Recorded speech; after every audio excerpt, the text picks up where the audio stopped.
There you go. Okay, so the more weight something has, the more gravity. Mhm. We are so tired of shock that we don't want to land. We only want to be transcendental.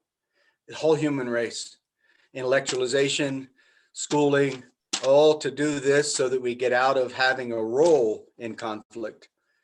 But the more gravity something has, the more magnetism it has, and the more spin it has, and the more we have the ability to create coherence in our environment. It's like a black hole, it accepts everything, and then it creates these jets and creates new stars. And it's invincible. Nothing can escape it, nothing can destroy it. So super coherence is invincibility. And the way to super coherence, really the fastest way, is to continue to acknowledge where we don't have any gravity. Think about Mhm. any critical self-judgment that you think is negative and apply it to yourself in a positive way. I don't understand. I'm confused. I have an addiction. I have a problem. I have a compulsion. I have a neurosis. It's only in those areas that like a planet with a little bit of gravity, that asteroids can come in and pound the planet and destroy the field of protection. So really the fundamental path to enlightenment is to find out where in our biological biography there's remaining stuff. But we do this so much that it creates shock, it creates problems, and we're like, no, I don't want to do that. I want to be beyond it all. And that's what the schooling does, and that's what money grabbing does, and that's what too much stimulation with the senses does. It gives us temporary relief so we don't have to face that, hey, there's asteroids in our orbits and they're threatening us. Mhm. But if we immediately surrender and get pounded by it, maybe we can repair that. And the natural inrushing from problems, a personal exposure that happens because of relational problems and so forth, is the agitation that changes us into more coherence. But if we're attached to being beyond it, the process, then you get slammed more. So it's better to realize those three steps. First one, remove the covering to remaining issues. And don't think you're getting beyond it. If you get beyond it, great, then we'll talk about it. But until that moment, don't be beyond it, because that's dissociation. Say, oh, I was formed in this way in my genetics and this way in the negative. And gosh, I'm denying myself with realization because of too many cookies. And why am I doing that? I'm covering my emotions and whatever, and actually suffer the personal exposure. That creates the space for nature to come in and change that neurology so that you self-reinvent. Now, if you become more coherent as an individual and you gain more gravity, you gain more magnetism, you have more power. Now you can go forward in time and you can say, oh, I want to heal this student. I want to heal this. I'm going to create this Mhm. legacy. You have more power, you have more magnetism, and you have more spin. All nature's energy moves in spin, it moves in spirals. So when you download and digest the information of the brain into the body and you land, the worst thing happens, which is now the energy is not here anymore. It's there down in gravity.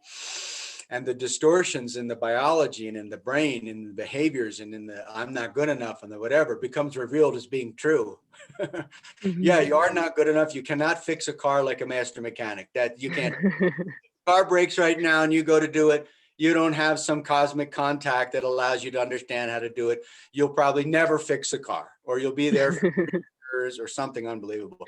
And the higher up the attainment, like I want to be enlightened, the Mhm. more that reality is that I don't, not only do I not know how to fix a car in a masterful way or even a fundamental way in complex issues, there's all kinds of stuff I don't understand about her, about him, because everybody's God wearing a mask. So once that first step takes place, it automates the process of becoming more personally coherent. The step two of, oh my God, what a beautiful tree behind her there. God, the sky's Mhm. there, and I don't even know the sky's there. What's the matter with me? I surrender. I let in the beauty of this and that and the other thing. And it changes you. You become an entirely different person. Unless you become an entirely different person again, again, again, with no end in sight. That's my lesson for Katrina Armstrong. With no end in sight, unless you accept that it's not done, I don't know when it's going to be done. Every time I think it's done, I'm full of it. Mhm. Done. And then that resultant pain grounds you to have another chance to start over. And then comes the bliss, because now you're healing that area, you're healing that aspect of the dynamics in relationship. And at least as far as you're concerned, you're understanding a new form of thinking and listening and speaking that can keep the dynamics with you and the other person in a proper orbit so that you can both evolve. And then it's the other person's choice as well to do that. And if not, then proper boundaries are naturally established. The asteroid comes and it bounces off the field. So to do this perfectly is to be enlightened, but I don't know how to do Mm-hmm.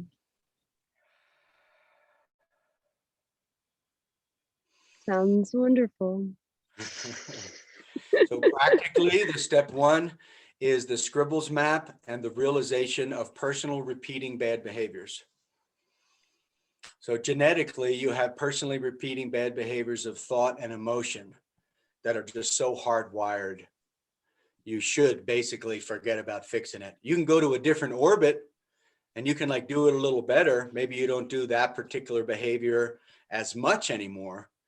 But as far as solving it, I don't know how to do that, because whoever you are as an individual that has these genetic and historical bad behaviors repeating, they're so hardwired that once you get into a deep level of them, to resolve them totally should be a realization that it's impossible as far as I'm concerned. I read 1,000 books. I was a monk of 3 traditions. I have extreme school of hard knocks. I have extreme super smart school, family with 2 PhD sisters, $10 million. And the same negative behaviors still repeat. And yet I try every day, again and again and again. However, I am an entirely different person. I'm like a born again experience, a real live born again experience.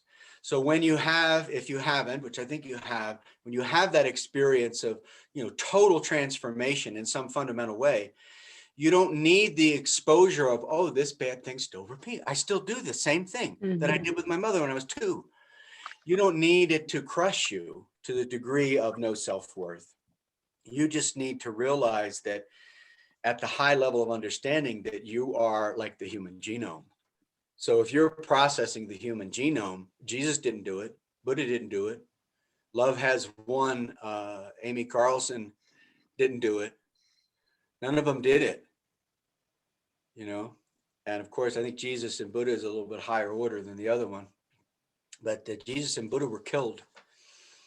So those are the 2 of the strongest ones that our planet has ever experienced. And they had paranormal abilities beyond our comprehension.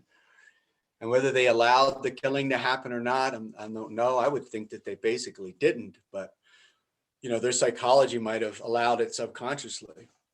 So in other words, no matter who the enlightened person is, Amaji or whatever, the rapes and the murders and the thing today in your community, in your whatever, are happening, and you can't stop it. So once you realize that you're part of all that, now you've got this personal humility that says, oh, wow, I have some serious work to do. And as you do that, you remove the covering, the step 1, and that allows this, I don't know who I am. I don't know where I'm going. I don't know who I've been. However, I'm going to listen to Amaji and I'm going to listen to the tree. I'm not going to do it myself because that's not reasonable. I can't go fix the transmission in the car. How wise do I think I am for real? Come on, let's go. So you start to then burst the bubble of the individual ego, which is how we are formed to do it. I'm going to take this class. I'm going to do this thing. And the first thing a person will say is, I got it. Everything's changing and it's all enlightening. And every time somebody says it, I'm like, oh my God, give it 2 months. Don't even talk like that for right now. When you get to step 2 and step 3 and you get beyond it all and you have your very strong creative insight in check and you can create new orbits and create a new course and create new healing for yourself and others. Yeah, okay, then you're beyond it. Then you're one with God, even beyond thought. But in the relative world with this neurology, And these relationships and these circumstances, there's plenty of work to do. So just like all the addictions and all the mental health people say, the main thing is denial. That's the main problem, is denial. The ego and the intellect and the senses only do one thing. I'm going to understand this person and prove that I'm the master, or I'm going to understand life and I'm going to prove that I have overcome it. And every single day, everybody goes to school and goes to work in the morning, especially, and they're convinced that's going to happen. And at nighttime, they have to go to sleep because their karmas have taken them over so much, us, that we just have to knock out. We're overwhelmed. If we were enlightened, we wouldn't have to sleep. You know, lots of things can show us how today is a great opportunity to find leverage in an area of neurology and genetics and psychology that requires outside assistance. Without that outside, I mean, you know it for your students. The same's true for you. It's not going to change. Not that I know of. And thinking that it's going to change is a lot of danger. It can change some, you know, and you can become like Mother Mary, and you can have miraculous super intelligence and super genius, but still, even at that level, you're still going to have devilish stuff in your system that is part of who you are. And so that's it. Now, if you know a way beyond that, you just go ahead and you let me know about it. I'll spank you. So that's the whole problem. That's why I harp on it so much, because we just have a real hard time with having such humility to this situation here.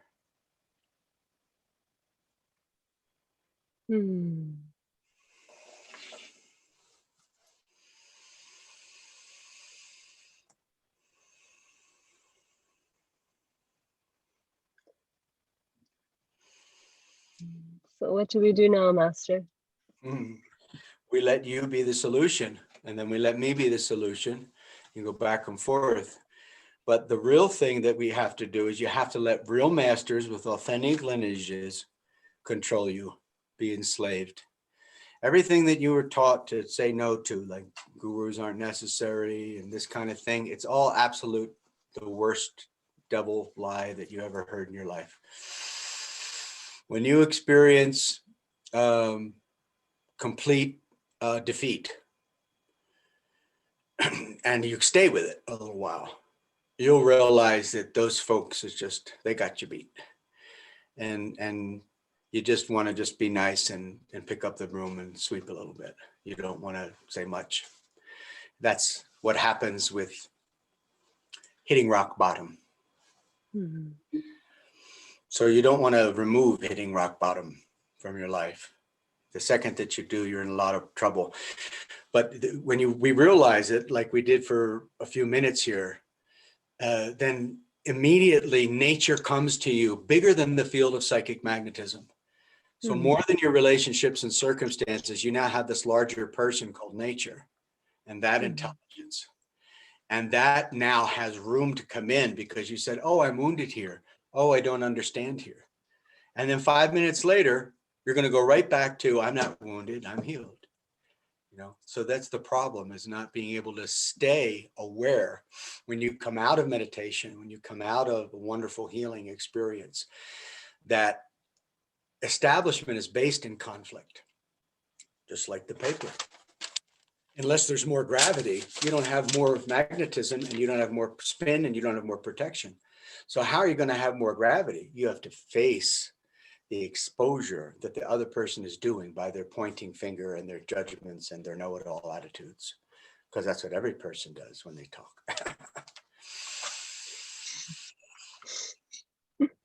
Yeah. And to have grace for a teacher when they're playing that is a very unique role, because they're still a human person.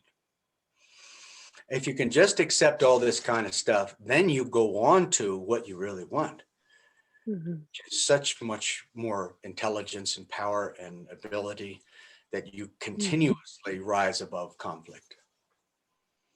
But to establish that, you got to go more into hell. So if you want the quick road to enlightenment, go feed somebody, go talk to an addict, stuff that you're very familiar with, Mm. go and understanding they're God wearing a mask. We were just in Mexico. I don't know if you know, we just got back a few days ago. And one of my biggest funds was giving away all my money to the poor. That was just the best thing. I was whipping out money like I was rich. 50 pesos.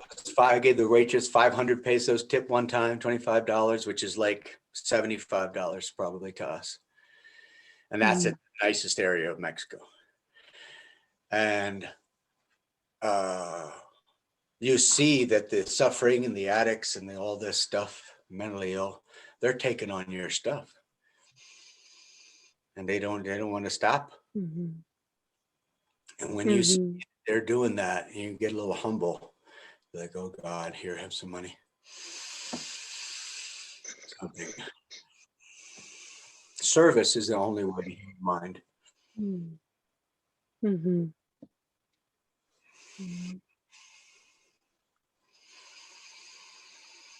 So it's humiliating.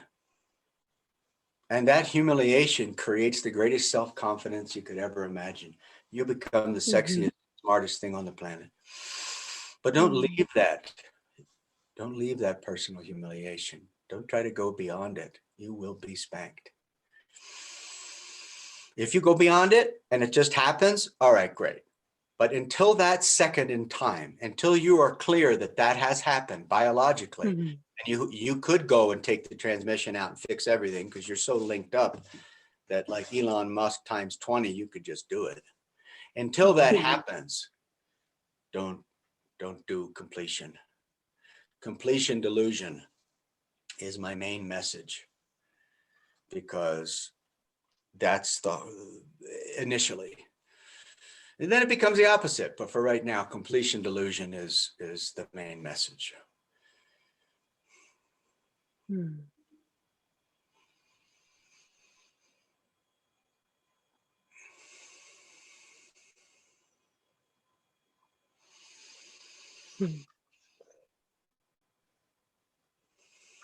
I was in Mexico about a month ago. Oh, did I know that? I don't know. Okay, wow. Yeah, thank you. Huh? How was it for you?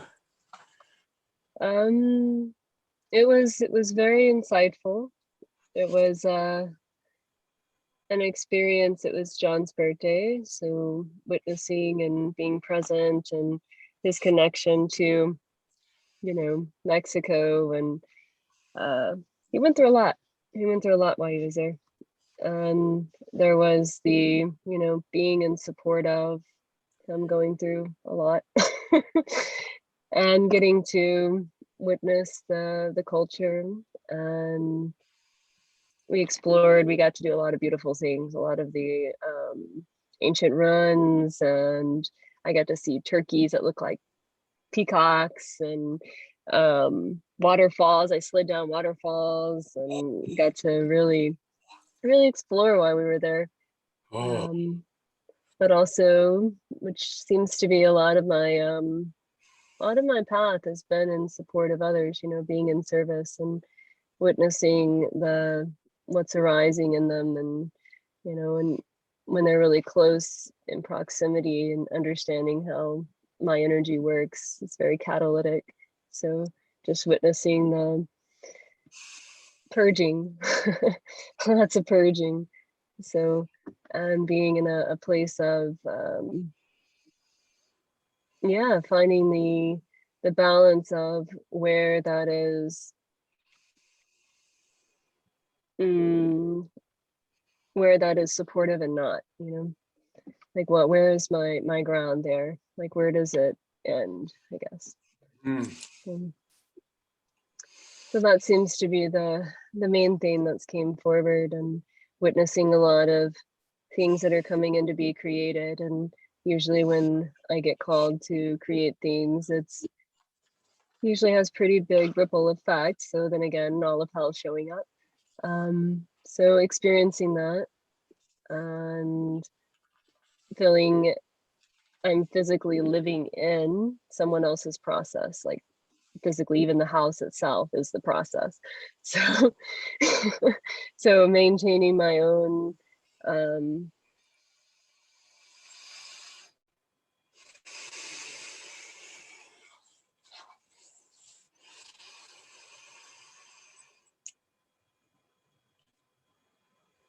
Yes, you froze there. That's so perfect. You're froze. I can't see you or hear you if you can hear me.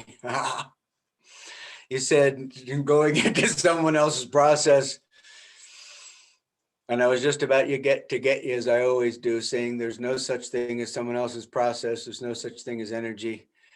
But you're stuck like this now. You're like talking about being involved in someone else's process, yet maintaining your own. And then I was, oh, there she goes. Yes. You guys think I look better unshaven? I mean, you gotta look good, you know, if you're public. Should I do the unshaven or no? This is a little unshaven. You can see here.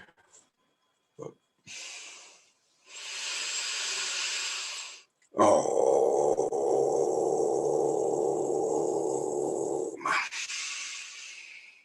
long sounds, long ohms, delta waves. That's sleep. Do you get enough sleep? No. So then you need more slow down delta waves and stuff. You see?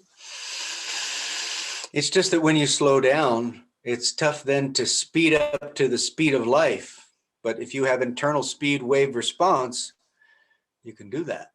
Meaning your internal speed is governed by the external projections that are on you. So you don't do anything as a principle. The external speed is felt and embraced, and that automates an external response. Like the water of an ocean creates a wave in direct relationship to the wind. So this kind of stuff is enlightened living. You know, you learn to live third eye open. They talk about third eye. It just means when you're really deep, you see stuff inside yourself.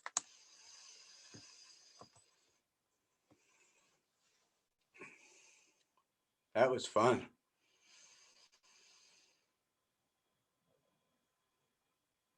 my phone got too hot. Oh, um so yes, just the finding of, or the really not desiring to create any trauma for myself that's not necessary. So that balance and the yeah, and just being present with that. I've been learning a lot. I've been growing a lot. I've been very aware and present with the things that are arising that have had me look at so much of myself, and continuously in that dance, you know. there's no such thing Fully. as somebody else's process, and there's no such thing as energy. That's when it's objectified. If I do something to you and John that creates a miracle of reunion and healing, I'm not doing anything. I'm only working on myself. And luckily, my black pit hell void is so deep that it probably can encompass both of yours. So therefore, you get healed, and I just keep processing my stuff. So it's not really you that I'm talking about. I'm just one beggar telling another beggar where to find bread. But when it becomes objectified and you're doing something to the other, like holding space or whatever, then it's subject object. It's not when you're really just standing there or sitting there where you are right now. If you're standing there, sitting there where you are right now, then you're just experiencing me on the inside of your body. And there's good things and there are bad things and all this stuff, but it's all inside you. Oh yeah, I understand that. If there's something that's this much disturbing or this much that you need to heal inside of another person, and you're this big, then it's not evil or bad or something that needs to be healed even. It's just, somebody going through the process. But you see that little piece, if you're the healer person, in relationship to yourself having the same thing. If you don't have the same thing, then you're in trouble, because then it's subject object. That's when you're in the energy world. and you're going to produce energy. You know, masters don't talk about energy. You're going to produce energy and you're going to heal the other person. That's not being a conduit. That's taking the storehouse that you've built up and then dispensing it. But being a conduit just means that we're giving up the self-negative ego identification, and we're identified with the sun and the stars and the subconscious sleep place, and it's just all occurring. Now, if the person's problem is this big and you're this big, now it's subject object, and you could possibly go into shock and all these kind of things, and you have to set boundaries and all that. But the reality of it would be you have to set a boundary on yourself and the other person at the same time. Mm-hmm. Yeah. Because it's still you. Mm-hmm. Now, if you don't have that peace inside yourself, that it's still you, whether it's John or whomever or whatever, if you're not, that's when we get lost, and that's when we get slammed. And we don't want the slamming, because it's going to happen anyway. So there's already too much shock. Everybody lives in shock. That's what the intellect has been developed to sustain, is keep it all out, keep it all under control, so that I don't have to face this, what's remaining. But when you're in love, when you're happy, if there's a miraculous regeneration now in that area of your body mind, then the issues are actually an opportunity that's like, oh, wow, I get to work on this in myself. And you have to suffer. You be beyond suffering is not real. And so, of course, as you do it, you do become more beyond suffering, but only in that aspect it's healed. I understand. Yeah, and that seems to be the dance, you know, the continuous suffering and the awareness of, you know, that moment when it is bigger than me, you know, where it is that, okay, I can't go here, and that's something that's came up throughout, you know, in the space and in the relating. And I was aware going into the space, I could see that, you know, the whole thing is a process. I was aware that, you know, there was a lot of things that would be arising in it. So consciously choosing to go into this and to move through this process. And there's the realization of repeated patterning that I'm finding that is as if I can't go into it anymore. Like it's like it doesn't even, I don't have anything for it anymore. So finding that space, or that ground, yeah, of where it is that I'm to be, you know, is this really serving all around? The great realization is I don't understand, and then the magnetic pull of the universe just takes over. And now we're a conduit. And that's where I am 90% of the time. So to find, I only want to talk about the 10%. Okay. So in this 10%, guru teacher doesn't want to know about knowing. Doesn't want to know about understanding. It only wants to know about, I don't know, I don't understand, I'm suffering, I'm sad, I'm confused. That's the only thing. Because the negative stuff in you wants to be released and reach out to God so that it can be healed. So that's what you want to do. You want to do that again to whatever's on your my favorites list. Step 1, remove the covering. It's all negative, or whatever's negative. Step 2, surrender. Now it's all grace. Now you don't even have a role in it, so you're just a floor sweeper. It's been it's been it.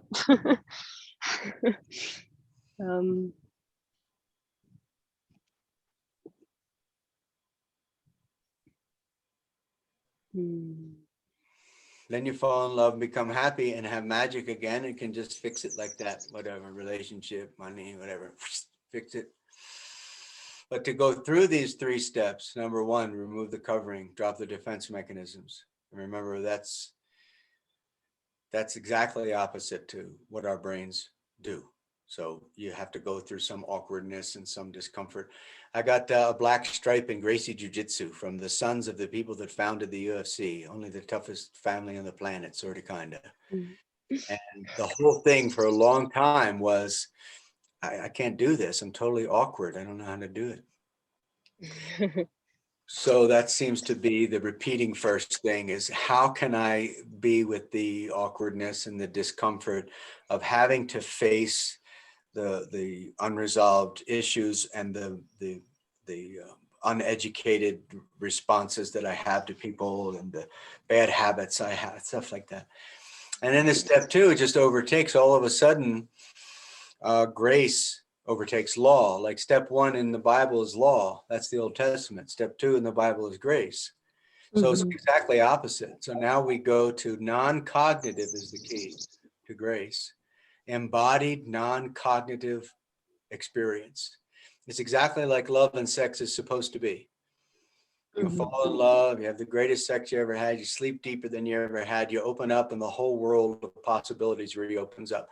That's a proper session, giving to a student, client, your group. Love and sex. And in that, you have those 3 steps. You have the first step of touching base with the other person and finding intimacy. And then there's the wounds and, oh, my mommy and daddy, and oh, you talk about whatever for hours. Then you're like, hey, let's take our clothes off. And then, but in step 2, you surrender to being given onto by somebody else. So in step 2, it obliterates the idea of having to do it yourself anymore, or that you're okay and enlightened the way you are. No, you need help. So step 2, you finally have gone through this process of finding vulnerability and finding trust again. And now you have this specific list of people, the words of Buddha, the words of Jesus, the words, real masters and teachers with authentic lineages, Ammachi, Dalai Lama, something, and whatever your mind says about them, that doesn't count here. Just whoever occupies those offices, you then surrender and you let it in. And that letting it in, even though it doesn't make sense, just like step 1 doesn't make sense, you can never understand it. You can only follow.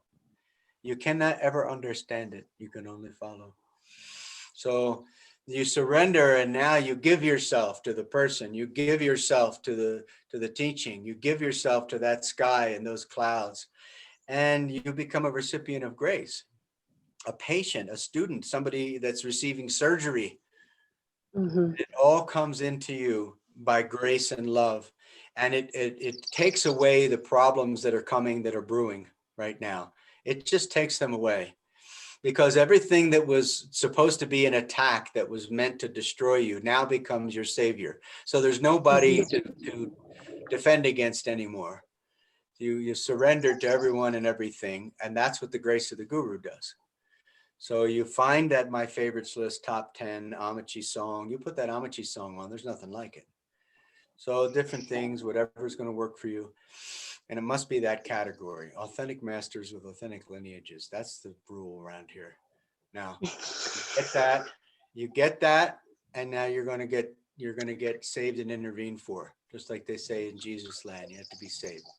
You don't get that, you are mistaken. Be 100% sure of it. If you do get that, all of a sudden, just like the love and the sex, and you experience this total surrender, and then the mutual orgasm, and then the sleep deep, and then you wake up. That's meditation, but the energy just goes down within yourself and cultivates a change of hormones, and it makes you feel the bliss. The only difficulty we have is to allowing ourselves to remain embodied while we do this, because we become so sad that we say, I don't want a body anymore. And that's not necessary, because you've got supernatural Superman, Superwoman help that's offering authentic sage guru teaching, sage lineage. It's offering. And as soon as you just surrender in the step 2 and start to allow that in, that specific thing. It's not self-created. It's not your connection. It's somebody else's connection into you, just like when you're teaching somebody. So I just want it to be very specific. I don't want it to be your imagination that maybe connects to the real whatever. Okay, I get that. And sometimes it does, sometimes it doesn't. But I want established in form words and people. Anyway, you get this, and then you get to what all the traditions in brain science calls brainwave coherence, where you are embodied beyond. So now you're here with John, you're here with everybody and everything, but yet you're beyond the dynamics and you're facing them directly. So whatever is assaultive or working on you from other people's bad behavior, it's nectar. It actually just kind of changes those areas. Now you come back from that and you land with new gravity, and your feet have extreme gravity, like when you brought Matthew here and I threw him around with the push hands, even though he's twice my size, because it's gravity, profound gravity. Now, profound gravity is not refuted because somebody could be stronger than me or stronger than somebody else. It's always relative. But just know that supermassive black hole, profound gravity, means you're invincible. So how much can you land through your feet and touch that earth right now?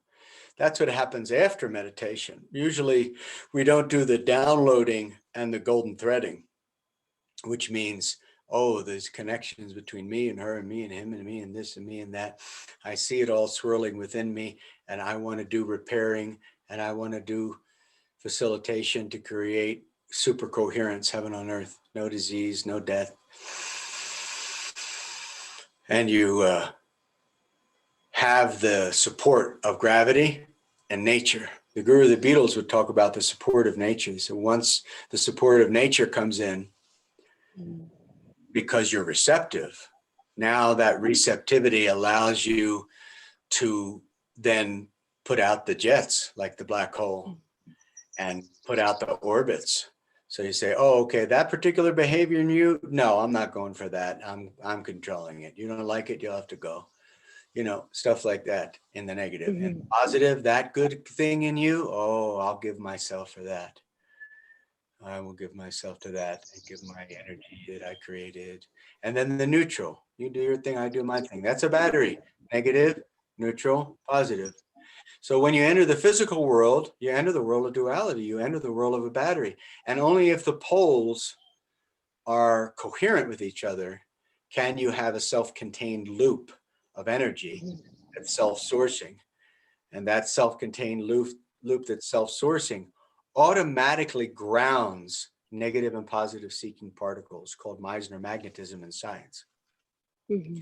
So it depends on gravity, depends on touching the earth with the mind.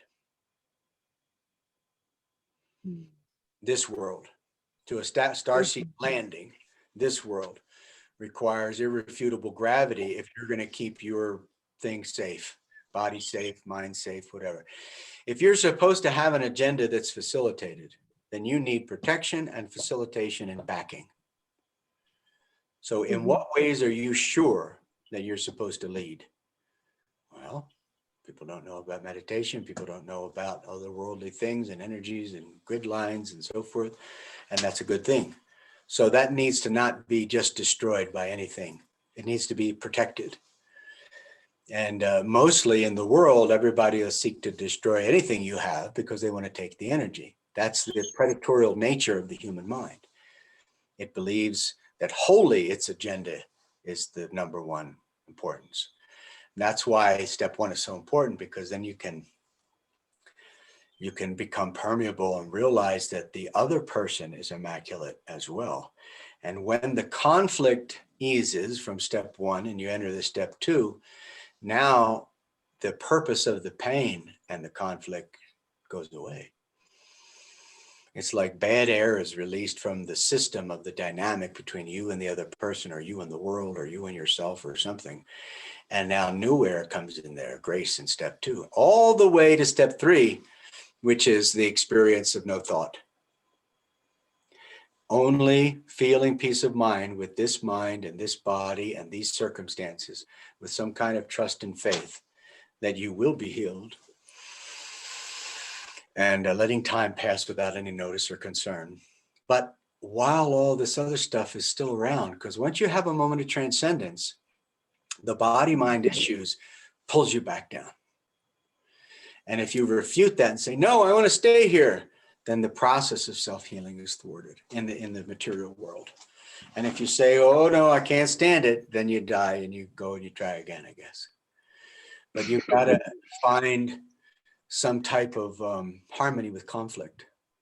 Mhm. The Aikido guys and stuff, to where, you know, if the wolf is going to eat the little girl behind you or something, and I grab the wolf and I put it down on the ground and don't even hurt it. Hurting it would be another conversation, but just put it down on the ground. That's a good thing.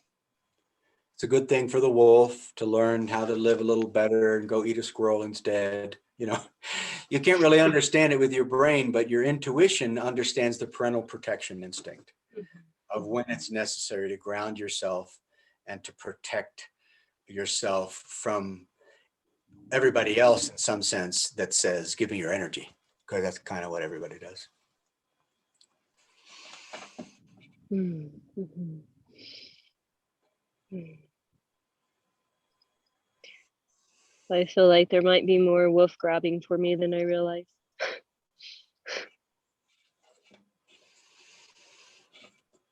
It's always that way. The nature of the human mind is predatorial. Everybody's. That's why to become a saint or a sage, you have to have extreme humility, because there's a craving in all of us that wants the energy of the other person. And the more that you connect and the more that you have love and the more that you have good things, the more that you're like, well, of course they're going to give on to me. I'm so nice to them. You have to get nothing fundamentally. And then of course, to give you everything, but you have to deal with your craving in such a sense that says you won't violate the code of conduct by going unnecessarily and in the wrong format into prey mode. The only way that you go into prey predator mode is when someone crosses the line, you know. Mhm. Then you find over time that the line was never even there, but that's like a super master. We're not super masters. So try to pretend you're a super master, then I feel like that's part of my understanding of like that line that, you know, for me there's little to no separation between me and others, and then there's this understanding of how my heart operates, and there's, you know, where I get slammed at, right, the heart.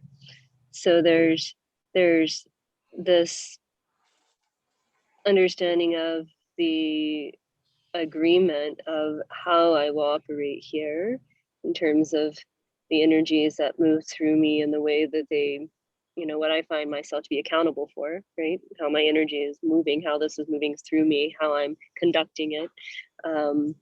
And the,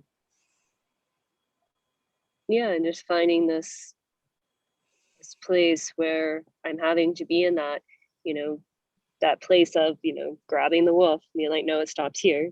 Like, this is too far. This isn't okay.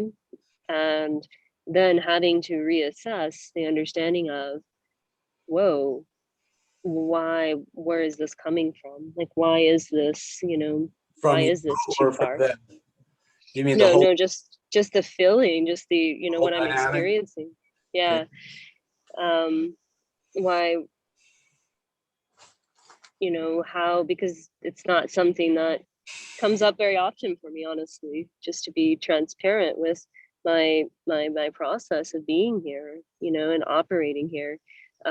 It's usually really fluid. Things arise and I can move through them, right? My being and my ability to dance with the feelings, with the emotions, with the patterning, with, you know, it usually presents itself to me because I do allow a lot of nature in. I do allow a lot of support. So to find this place where I am with of course, always, the closest to us, with this of like, no, it stops here. Like, what you're doing is not healthy. It doesn't feel good, right? This is not conducive. This is not supportive. This is, so there's something in that, and then the understanding of having to create that boundary as you were speaking.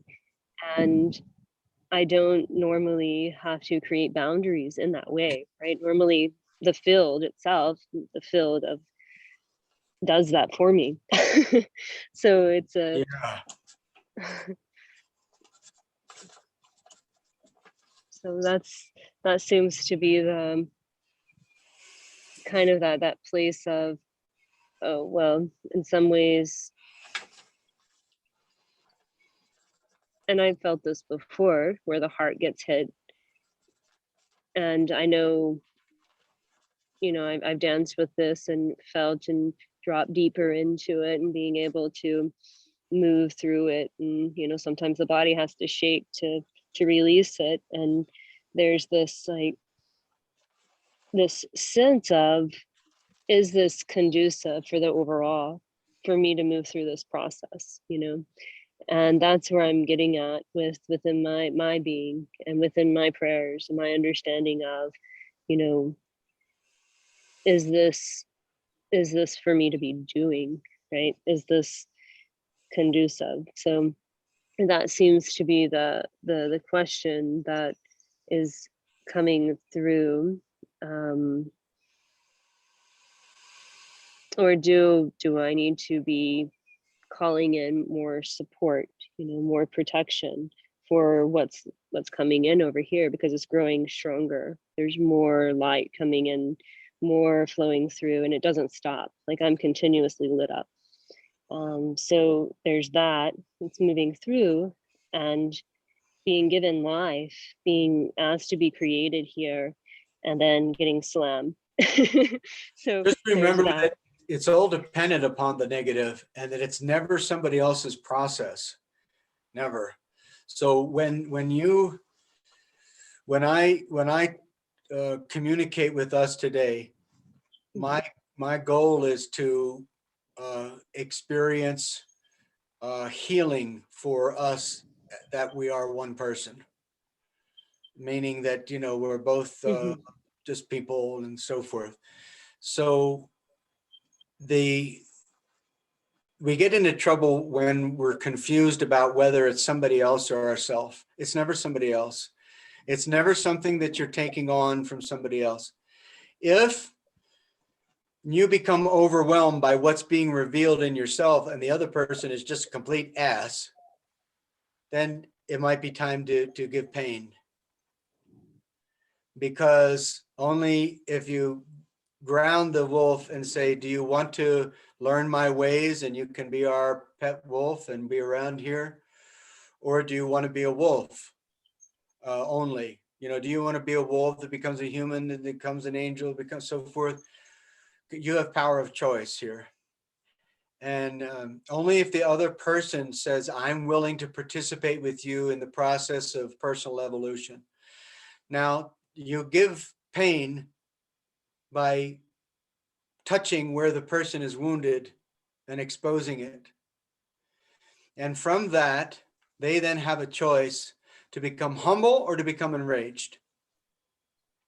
Just mhm, like criminals and police, you become mhm, humble or the criminal becomes enraged, then they get in more trouble. They become more drug addict, more violent, then they become more controlled, more go to hell, more violence. So mhm, if fundamentally it's just ourselves, so based in the negative, meaning that's step one, why am I experiencing this? mhm, From that, now this animation comes out to go external and try to keep it both sides at the same time in spine and brain. And now when you go external, you do everything possible to entrain the environment and people to the process of self-healing and self-actualization, which is based on those three steps. Remove the defense mechanism, get help, go beyond. It's not some other way. It's not going to be some other way. It's not going to be your mhm, interpretation. That's the problem with mhm, wisdom, is because wisdom, it doesn't get a commentary. real, you know, when you get to scriptures and stuff, we have you follow along. Oh, here's the GPS map. Or we say, no, I'll find it myself. Here's the way you fix the transmission. No, I'll figure it out myself. So either we have a map or we don't have a map. Now that map that you have can be imposed on your relationship with the other person in some kind of measure.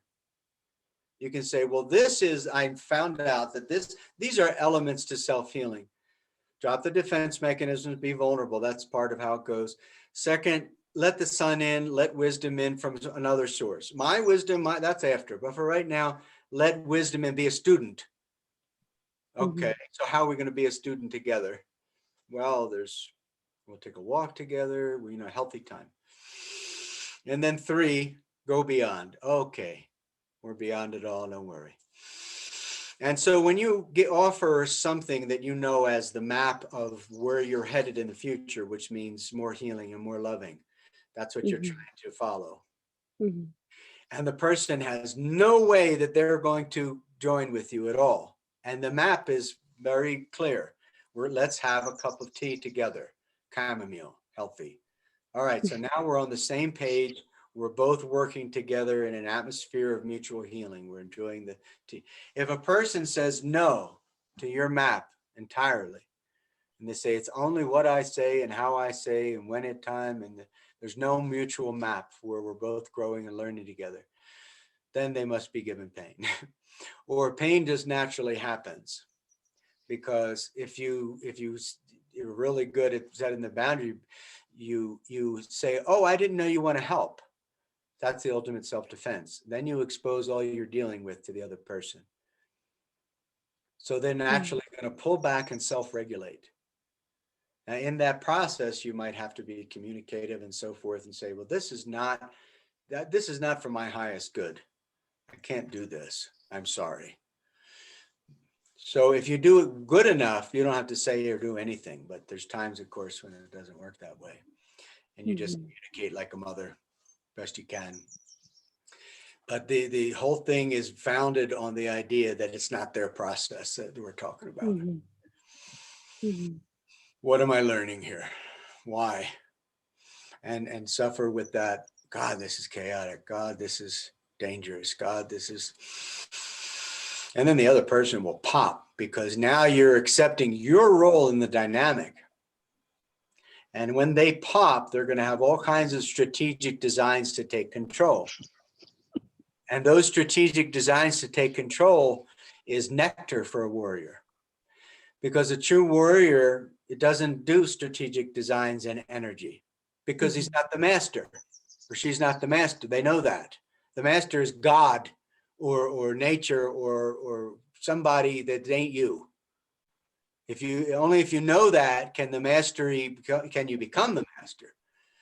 So you know that, oh, they want to be in total control. Oh, okay, I didn't know you want to help. Come on in. Here's the hell I'm dealing with. And they will fall into the black pit of your hell. But for you to tolerate the exposure of your own hell is the problem. How can you see that and reveal that and be humble of that and accept the attack that comes? And if you do it good enough, it becomes nectar. So then the person's projections overextend because they're trying to burn the sky with a torch. They're trying to heal all of hell because evidently they're the master and they're in control. Okay. So all of the energy becomes food and you use that energy to change your fault in the negative dynamic, to become a new person. Oh, totally right. Did that wrong for the 4 billionth time. Okay. Sorry. Jesus, forgive me. Start over again. All that stuff that's so refuted in the New Age world. But you do all that and now you get clean. And now the person's projection can't touch anything. The tiger finds no place to land its claw. So it pulls back and it self-regulates, it self-binds and it grounds. And then it's locked now in its own universe. So then you have the opportunity to guide behavior again. Here's a cup of tea. You want a cup of tea? And of course they're starving and they've just went through suffering and all, so they want a cup of tea. Now they start to respond to you just like a child.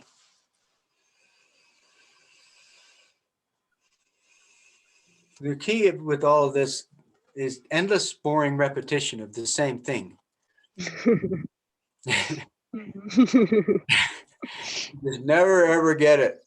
We never understand, but every time we have a session, it all clears again. It should, can, especially if that's all you do. So it's not about anything in the outside world or teaching anybody anything or doing, it's only about you getting healed. That's all. How am I going to fall in love, become happy, release my anxiety? How am I going to feel better in my digestion? How is my heart going to become soothed? You know, the heart is a gland as well as an organ. So forget about giving out your heart and holding space for others. That's nonsense. I'm telling you. It's nonsense. Don't do it. Just hold space for yourself. Turn your heart energy to yourself. Then your heart naturally overflow. That's where the heart energy to overflow came from. It came from your suffering and your educations and so forth. And then you develop this wonderful heart and you say, well, now I'm going to share it. But you forgot where it came from. It came from being receptive with your heart, not emitting heart. So once again, based on the negative. Based on the receptive. In the Tao, they say that the woman overcomes the man through stillness, and that's how the man enters the mystery. Because when yin and yang meet at their peaks, yin overtakes it. Yin overtakes yang. So if you only can find peace with your own heart, your own mind, your own groin, your own throat, your own face, and realize the cesspool that a lot of it is, and just be like, okay, well, here we go, and lengthen everything. Then you'll see that everybody else is going to project their knowing, and they're going to be doing things, and they're going to have strategies, and you eat all that stuff alive. Yeah. If you can do it perfectly, then before you engage the person, you already overcame their projections, unless they're a student of equal caliber, which means they have to be a student.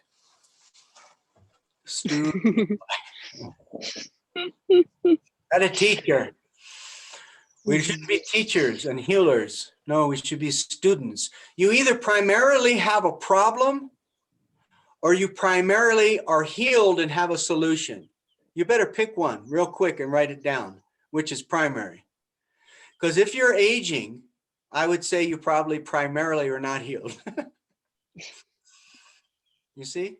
So primarily. I stopped aging. Huh? I said I stopped aging 5 years ago. Yeah. Sure you did. I did. I know. Of course you did, dear. Of course you did. I know. Let me just hold you. It's okay. Would you like some tea? Now, the possibility, the slowing of aging and the reversing of aging, okay, that's supernatural stuff, but let's not jump the gun, huh? So that once again, you know, it's the denial thing. You got to really find the ground so that you're not forced to find the ground. If you can do that, then who knows what the possibilities are, you know, non-aging, immortality. But I guess that anybody that has not aged or reached immortality is not happened much if it's ever happened, because I don't really see it anywhere. So that means that we would have to be better than, wiser and more enlightened than any kind of example that we could have, including the Buddhas and the Jesus. They aged, and the Amajis and whatever.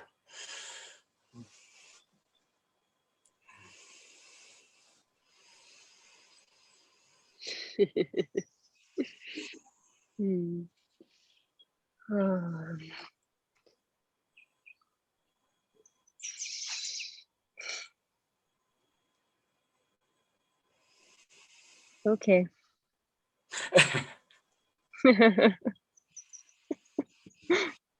The more that you ground and poop to the earth, the less you'll age. But we're going to have scientifically measurable results. Nothing wrong with the word science. We're going to have scientifically measurable results to do with you slowing your aging process. Basically, slowing your breathing and slowing your brain waves. Problem is you do that and you do a session with people and these different things, and you slow everything down, you know, and it's wonderful. And then we don't remember that the second half, the paper and the gravity of now I'm going to have to engage personalities and forms. And when those projections come to me, it's going to create internal speed, and I might have to go really fast. Mm-hmm. Because that's the way the world runs. Speed, light matters. Light produces matter. So just like the waves of an ocean match the wind, that's the response that you have for your relationship. So you're not now dominant that's going to do something. You go back to step one and you're receptive. And that allows the wind to touch the water and create the wave. And that's automatic enlightenment in form. Now you can still have delta waves and theta waves, but you can have beta waves so that you can move and shake as fast as possible with the traffic.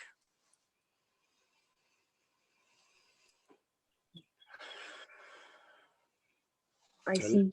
Let's put the hand on the heart. And let me see your breathing if I can. How do you do that? Well, just let me see your rib cage down lower. Sounds very perverted.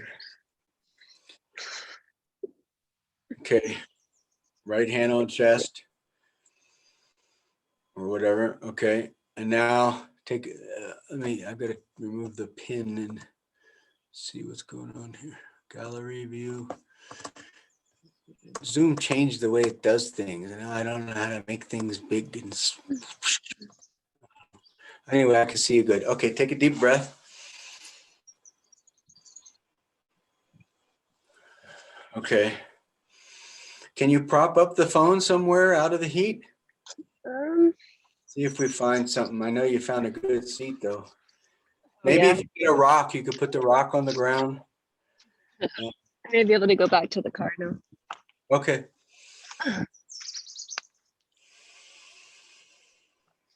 Been out in nature this morning. Yes. The Arkansas River starts here, right? I think so. Yeah. It starts from these mountains, I think. Yeah. Oh, this is the natural state. That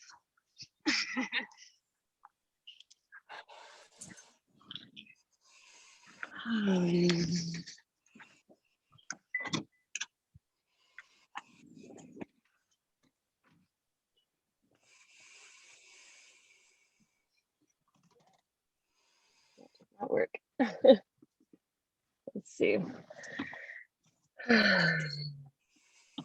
Okay, right hand on chest, left hand on belly. Right hand on chest. Okay. Now, let's see that breathing.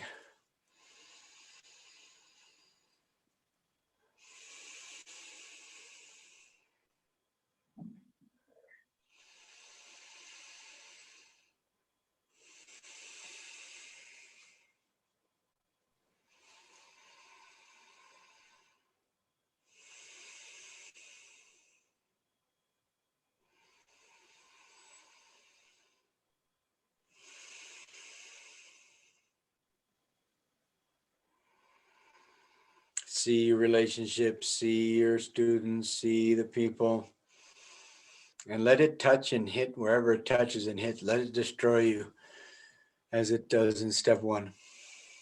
Let everyone else is right and you're wrong. That's how it rolls. Step one. You just weren't listening. And it doesn't matter, you know, if it's Satan talking, still they were right and you had no idea. That's the master act. You just let it rip apart everything that it was touching.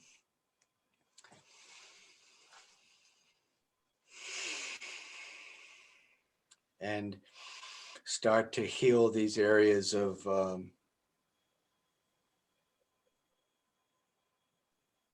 objectified perception.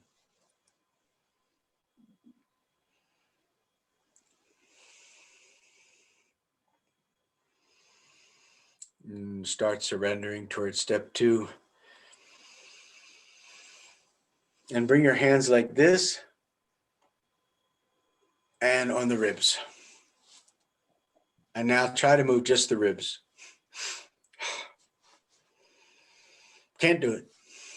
So take the next year and keep learning how to move when on the initial inhale where your chest goes in, not out. Your chest is very calm, like someone's loving you and they have their hand on your heart. Their hand on your heart. Loving, loving, loving, loving. And now for the rib cage, your energy starts to move down. The heart attention starts to move into the intestines.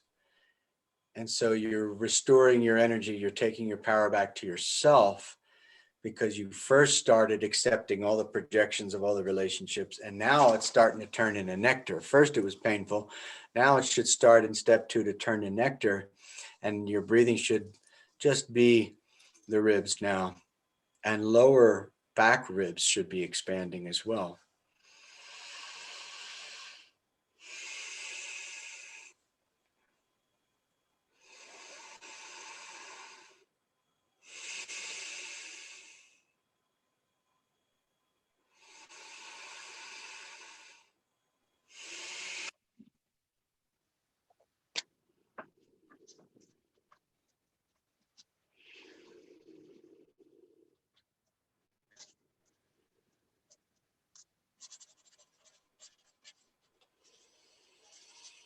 It should be this element of uncomfortable, exposed, and awkward.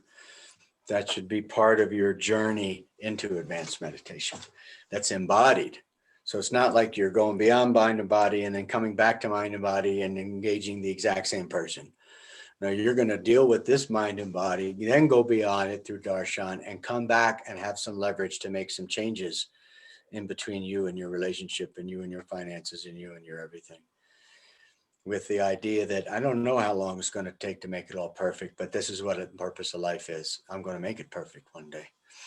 There will be the moment where I'm ageless. But it might be good to recognize that that ain't this moment, I suggest.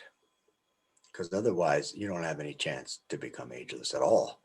Not only that, but you're probably not going to become ageless no matter what you do besides that. But I know that that would be a point of contention. But anyway, put the back of your hands on your lower back. And now start to get more deep down into your own biology and biography and nourish your own hormones and give attention to yourself. Nobody's taking energy from you here. You just are receiving. That's all. I am abandoned and alone and hopeless, remember? So I don't get anything. Too bad for me, huh? So that's how you become a master, right? That's how you think. But also you're going to have to take energy to yourself in some time with the help of people and whatever. Lower ribs moving out on the inhale. Pushing in on the exhale.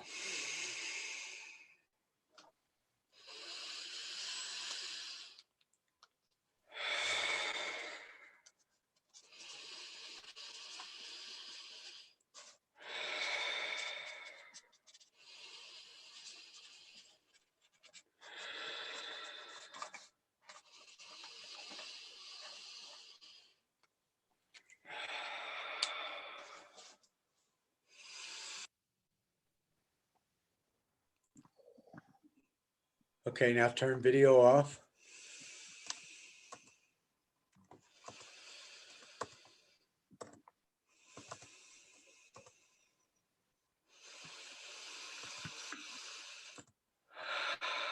And all of our talking and all of our enlightenment and training, and watch what happens when you just put on a piece of classical music.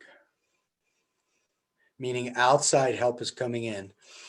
It's specific, very, very grounded, not through the visualization right now.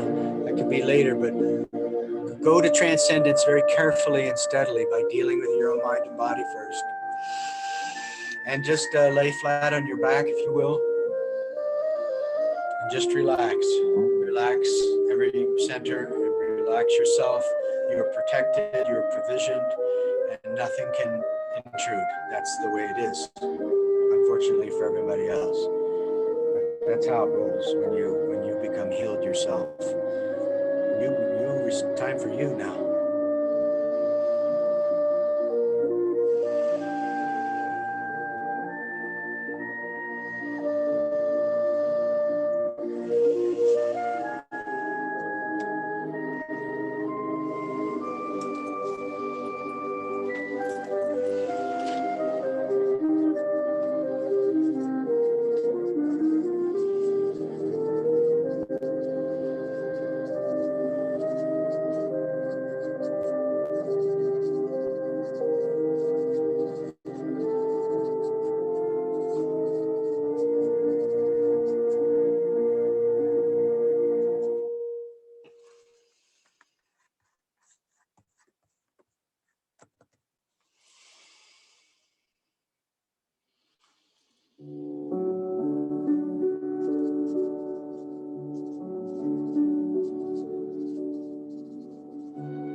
Deathing is part of meditation. That means there's no cognition.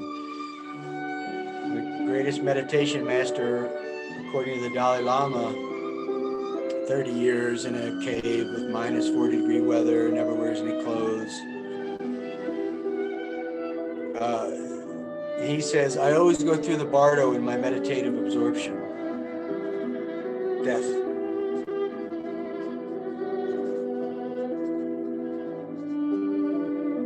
Savasana in yoga is the most difficult accomplished pose. Savasana is laying flat on your back. It's called the corpse pose. Practice dying that you might live more fully.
That was particularly helpful.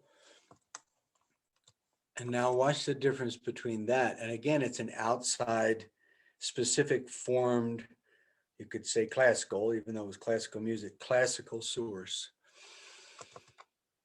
One of the greatest delusions that we have because of lack of respecting authority is honoring and receiving classical established sources of authority and so forth.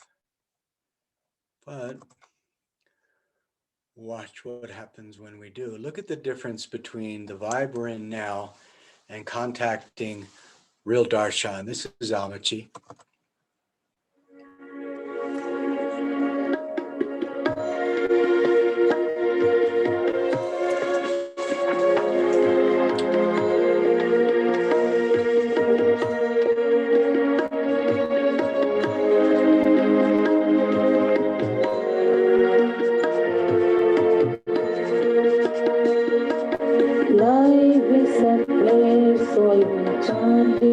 Life is a place of enchanting.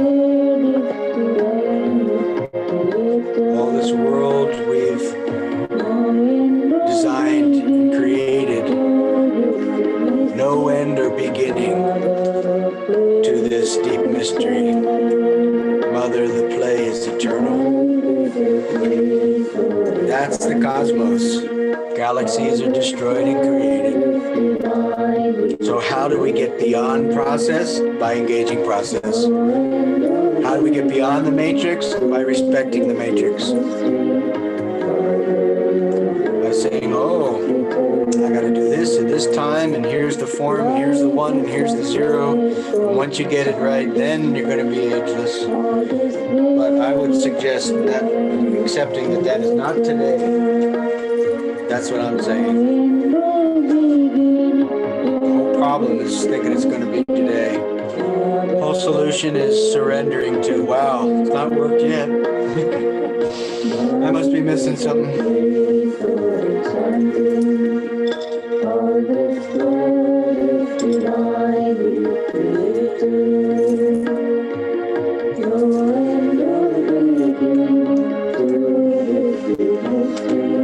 Mother, your grace is eternal.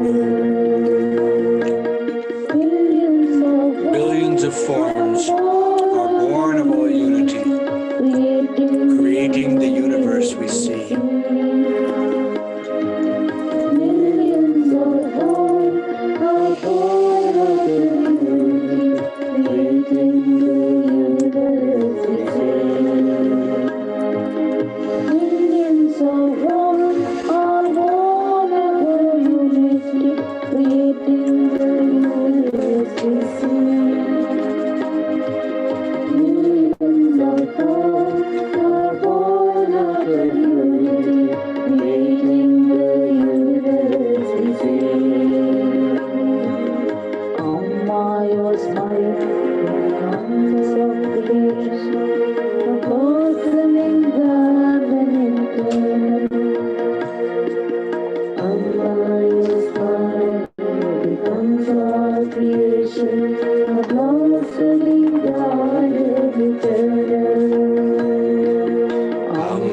Your smile becomes all creation.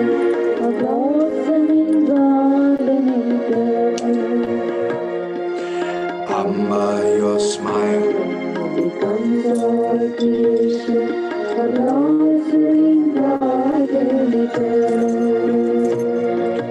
Life is a place of enchanting. All this world is divine. No end or beginning to this mystery. Mother of play eternal. Life is a place of enchanting.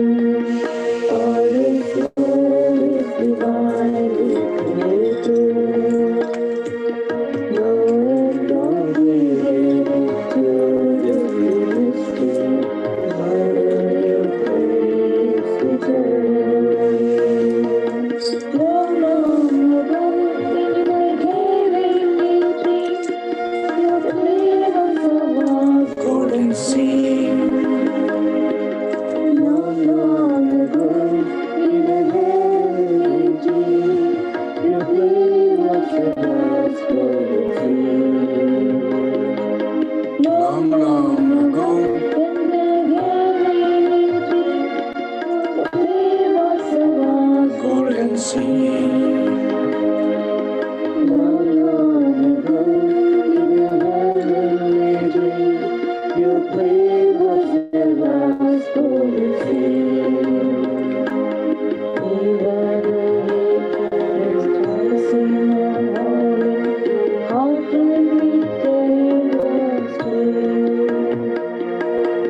Maybe the waves are just rising and falling. How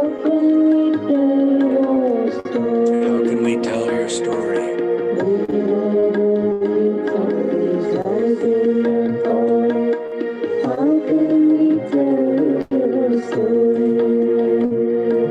Life is a place so enchanting. All this world is beyond creator. No end or beginning to this deep mystery. Mother, your praise is eternal. Life is a place so enchanting. All this world is divinely created. No end or beginning to this deep mystery. Mother, your praise is eternal. What is the purpose of praising and blaming? What's the purpose of praising and blaming? Of taking this play to be real? What is the purpose of praising and blaming? Taking the play to be real. What is the purpose? Then we become so positive and so light-filled after we go through these steps and allow this nice, beautiful reality of life to come through us. We take back our power and restore what was lost and can be coherent and positive beyond conflict.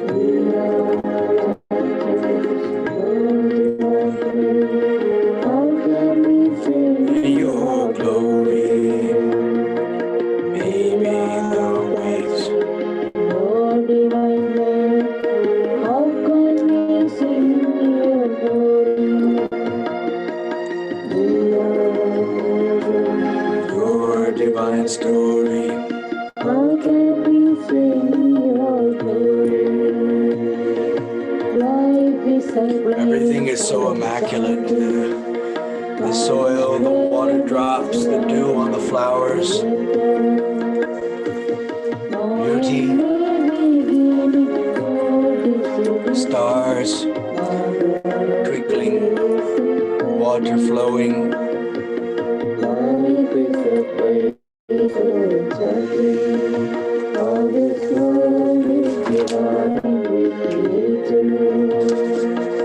No end or beginning to this history. Mother, your praise is eternal. Life is a place so enchanting. All this world is divinely created. No end or beginning to this history. Mother, your grace is eternal. Life is a place of enchanting.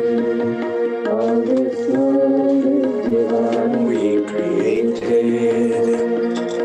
No end or beginning to this history. Mother, your praise is eternal. Mother, your praise is eternal. Mother, your praise is eternal. Mother, your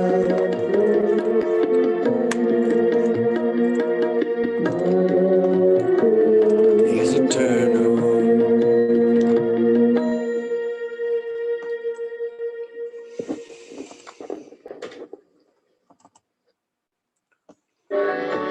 Now see how long the breath can be. Remember the two focuses in real meditation in the body is the sense of the airflow in the nose and the light through the eyelids, because that's what's there. If you don't see the light through your eyelids, you're wandering in thought too much, which is normally the case. So you come back to the light through the eyelids, come back to the feeling of the breath flowing, and just calm down more. Forget about everyone, everywhere, everything. One tiny atom, helpless I float in this infinite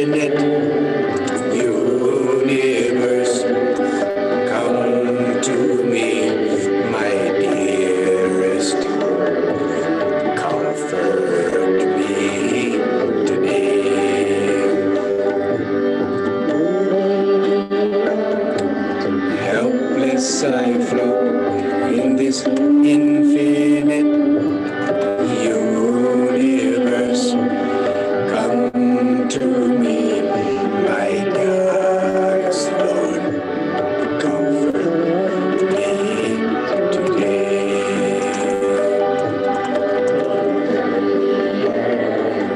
Helpless I float,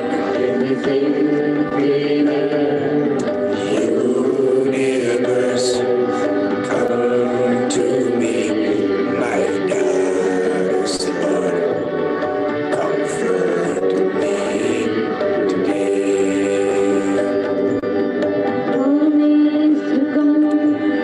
Right away, promise to take my sorrows away. Promise to come right away, promise to take my sorrows away.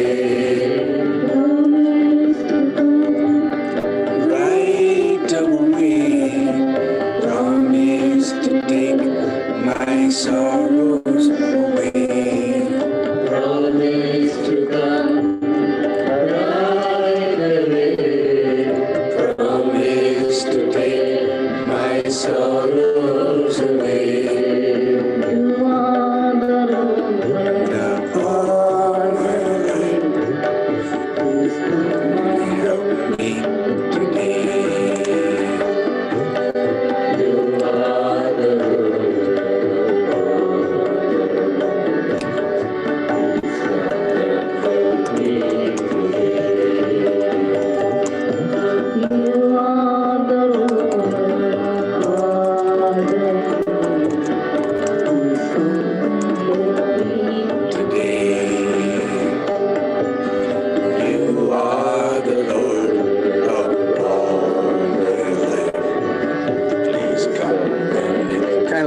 letting food in. That's all it means. You are the Lord of all my life. Letting the tender caresses of the wind and the water in. It's a proper respect towards what is interceding for you, what is sustaining you, what is loving you. And of course you become one with it, but let's get to the accepting it a little better so that it can shape our responses and shape our trauma, neurology, and release us from prisons and hells of our own making. Teach me the ways of kindness and peace.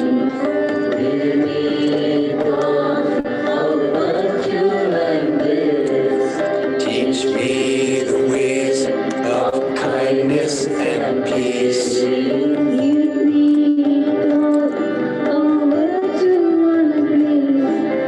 Teach me the ways of kindness and peace. Give me thoughts of virtue and grace. Teach me the ways of kindness and peace.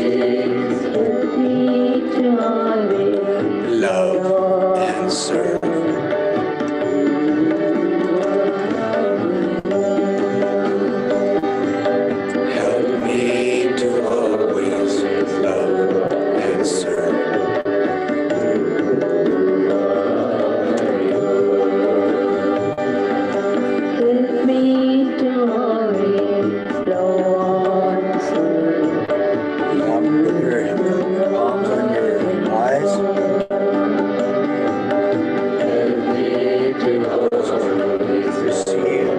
Supernatural, miraculous intervention.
Chapter 1.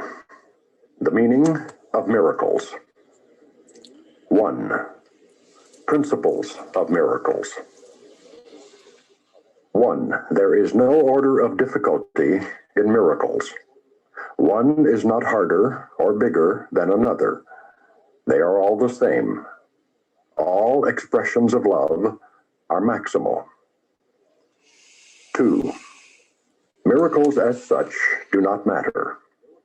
The only thing that matters is their source, which is far beyond evaluation. 3. Miracles occur naturally as expressions of love. The real miracle is the love that inspires them. In this sense, everything that comes from love is a miracle. 4. All miracles mean life, and God is the giver of life. His voice will direct you very specifically. You will be told all you need to know. 5. Miracles are habits and should be involuntary. They should not be under conscious control. Consciously selected miracles can be misguided. 6. Miracles are natural. When they do not occur, something has gone wrong. 7. Miracles are In step everyone's 3 right, or in advanced but meditation, you cycle purification back is necessary to first. step 1, step 2, quick. 8. Like have some sighs of Miracles are relief, tap healing into some because they still supply stuff a that's lack. remaining between you and They are relationships and performed by those who circumstances. Breathe into temporarily it. have more, or those who temporarily have less. Slow down the breath 9. again, step 2. Miracles are a kind of exchange. Like all expressions of love, which are always miraculous in the true sense, the exchange reverses the physical laws. They bring more love both to the giver and the receiver. See the light through 10. the eyelids. The use of miracles as Feel the spectacles breath in to the induce nose. belief is a misunderstanding of their purpose. 11. Find the natural pause. Prayer is the medium of miracles. It is a means of communication of the created with the Creator. Through prayer, love is received, and through miracles, love is expressed. 12. Miracles are thoughts.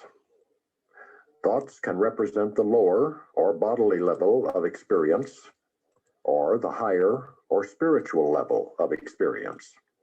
One makes the physical, and the other creates the spiritual. 13. Miracles are both beginnings and endings, and so they alter the temporal order. They are always affirmations of rebirth, which seem to go back, but really go forward. They undo the past in the present, and thus release the future. 14. Miracles bear witness to truth. They are convincing because they arise from conviction. Without conviction, they deteriorate into magic, which is mindless and therefore destructive, or rather, the uncreative use of mind. 15. Each day should be devoted to miracles.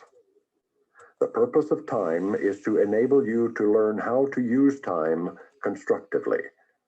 It is thus a teaching device and a means to an end. Time will cease when it is no longer useful in facilitating learning. 16. Miracles are teaching devices for demonstrating it is as blessed to give as to receive. They simultaneously increase the strength of the giver and supply strength to the receiver. 17. Miracles transcend the body. They are sudden shifts into invisibility, away from the bodily level. That is why they heal. 18. A miracle is a service. It is the maximal service you can render to another. It is a way of loving your neighbor as yourself. You recognize your own and your neighbor's worth simultaneously. 19. Miracles make minds one in God. They depend on cooperation because the sonship is the sum of all that God created. Miracles therefore reflect the laws of eternity, not of time. 20. Miracles reawaken the awareness that the spirit, not the body, is the altar of truth. This is the recognition that leads to the healing power of the miracle. 21. Miracles are natural signs of forgiveness. Through miracles, you accept God's forgiveness by extending it to others. 22. Miracles are associated with fear only because of the belief that darkness can hide. You believe that what your physical eyes cannot see does not exist. This leads to a denial of spiritual sight. 23. Miracles rearrange perception and place all levels in true perspective. This is healing because sickness comes from confusing the levels. 24. Miracles enable you to heal the sick and raise the dead because you made sickness and death yourself and can therefore abolish both. You are a miracle, capable of creating in the likeness of your Creator. Everything else is your own nightmare and does not exist. Only the creations of light are real. 25. Miracles are part of an interlocking chain of forgiveness, which, when completed, is the atonement. Atonement works all the time and in all the dimensions of time. 26. Miracles represent freedom from fear. Atoning means undoing.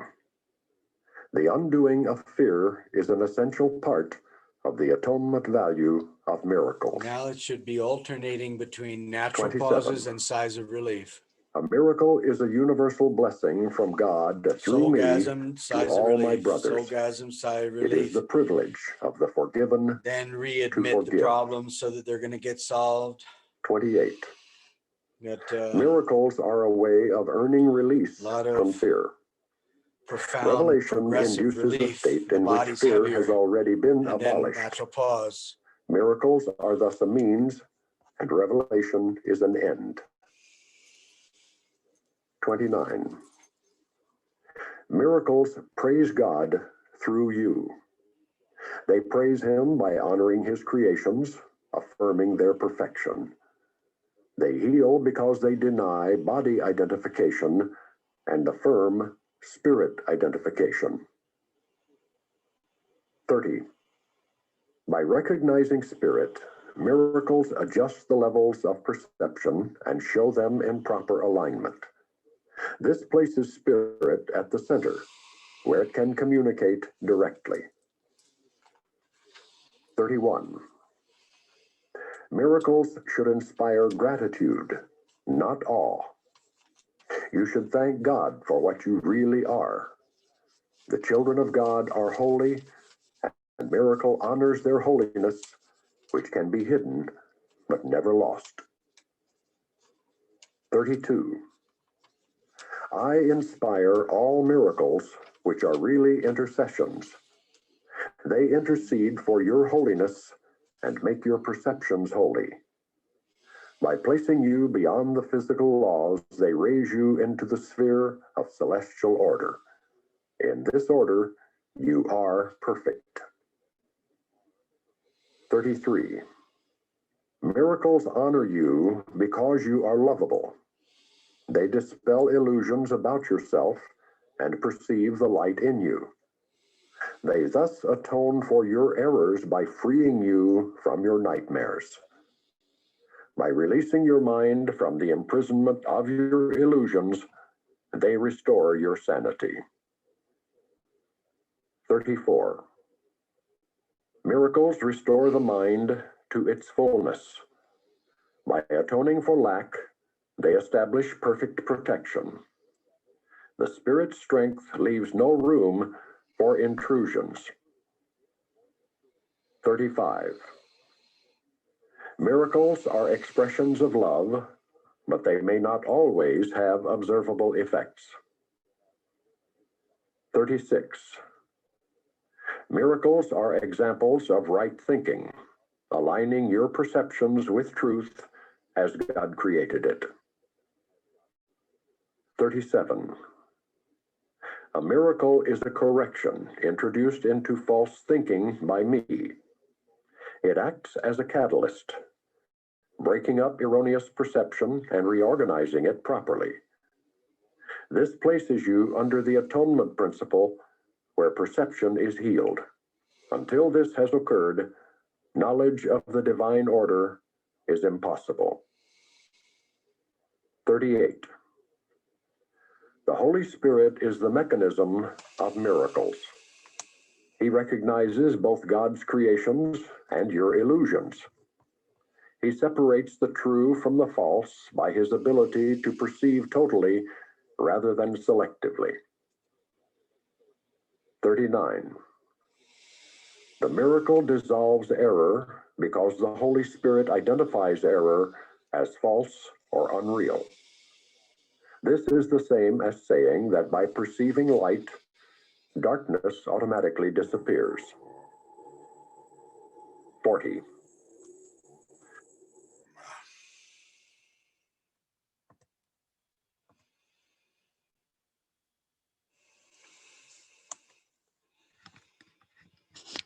Okay, video's on.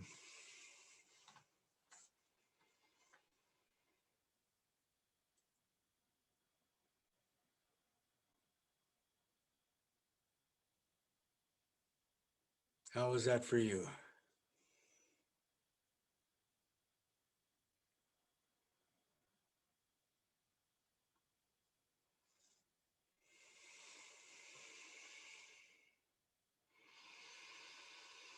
See the difference? Oh, there's no volume, hon. That makes sense because I asked you when's the next field trip. That's the first thing I asked you. Oh, And then yeah. Friday, 10:30. okay. 10:30. And I think you got the time mixed up. yeah, I did. Okay. But yeah, it was good. The feeling everything rising and being with the breath, and I really appreciated the last scene you were playing. That was really, I mean, I loved all of it, but the timing of it was really good. The miracles. Mhm.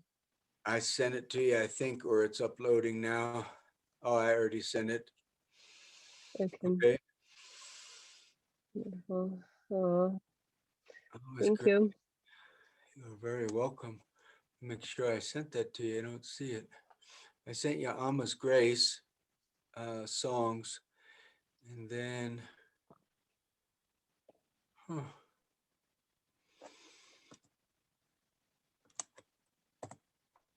Great reminders.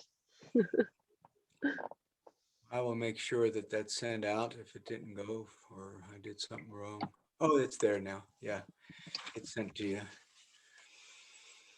It's You Mr. see how- Police Officer. Say again? Oh, that was a police officer that just came through. Came down here and turned around and left. That's fine. Interesting. Mm. You see how we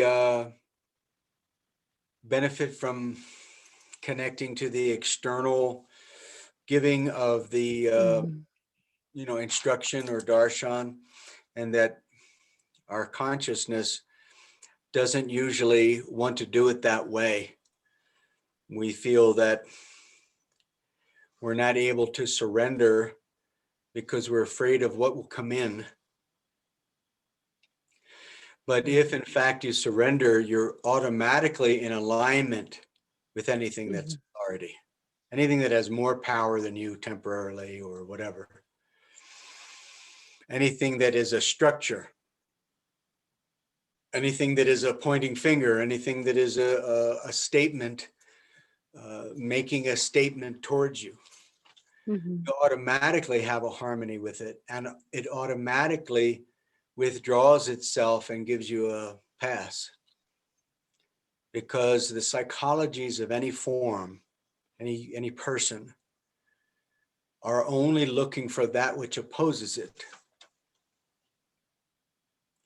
If you don't oppose it, it falls on emptiness, withdraws itself, and now you have the field.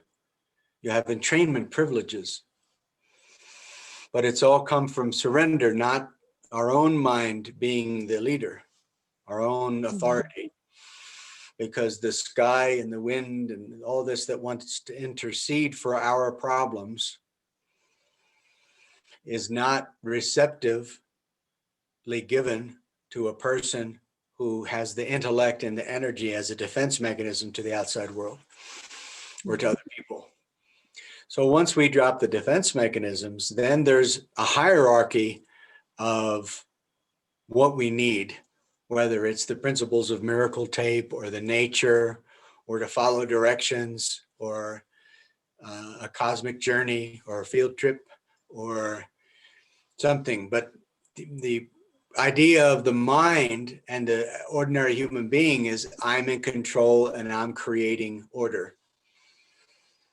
But the best way to create order in a government, in a society, is to provide freedom. Then people spontaneously do the right thing and so forth.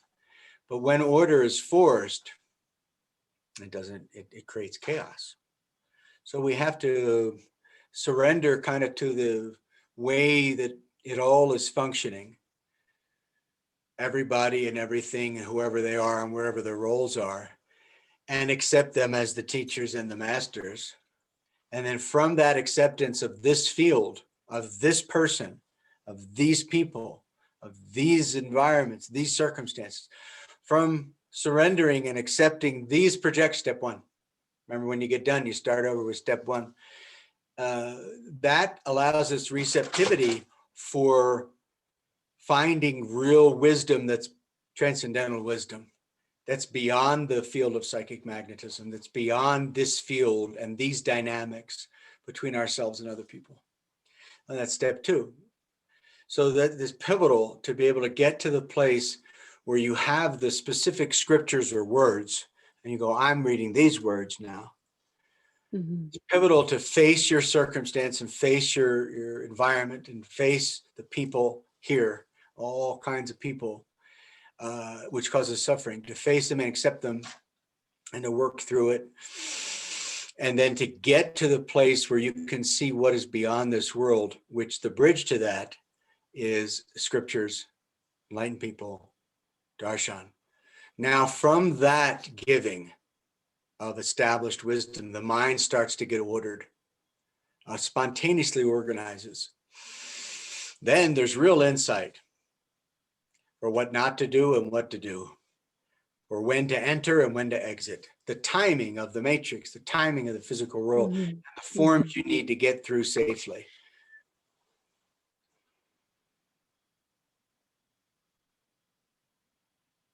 So everything's dependent upon being the student. Only be the student. Okay. All right. You're very welcome. Say hi to John for me, and I'll see you on I Friday. will. Okay. Okay. Bye.